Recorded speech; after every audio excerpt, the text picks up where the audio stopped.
അമ്മ അണിയറപ്പുരയിരിക്കുമ്പോൾ സൂര്യോദയത്തിന് തൊട്ടു ശേഷവും സൂര്യാസ്തമയത്തിന് കഴിഞ്ഞ ഉടനെയുമാണ് ദീപാരാധന നടക്കുന്നത്. തദ്ദേശീയരായ നിരവധി പേർ ദീപാരാധന കണ്ടു തൊഴാൻ എത്താറുണ്ട്.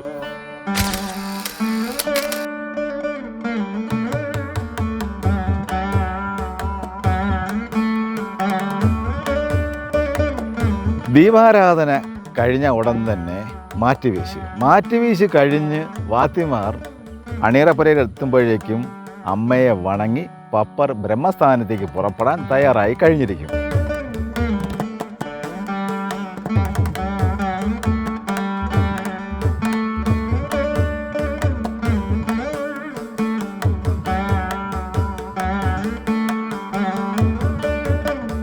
ബ്രഹ്മസ്ഥാനത്തെത്തി കലമാൻ കൊമ്പും കാപ്പുകെട്ടിയ തൃശൂലവും ശംഖും കിരീടവും എല്ലാം വണങ്ങിയതിന് ശേഷം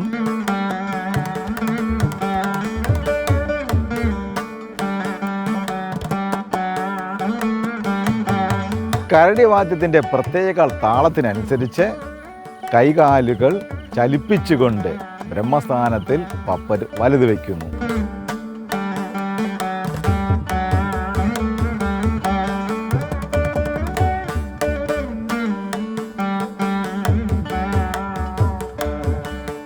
മാറ്റ് വീശി എന്ന പോലെ ഈ അനുഷ്ഠാനത്തിനും തെങ്ങോലച്ചൂട്ടിൻ്റെ വെട്ടത്തിലാണ് പപ്പര് ചുവട് വയ്ക്കുന്നത്.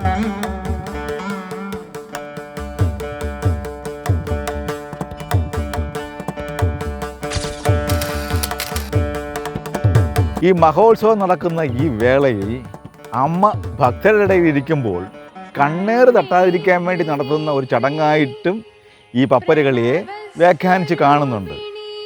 എന്നാൽ പപ്പരളിയുടെ പിന്നിൽ ഒരു പ്രപഞ്ച സത്യമുണ്ട്.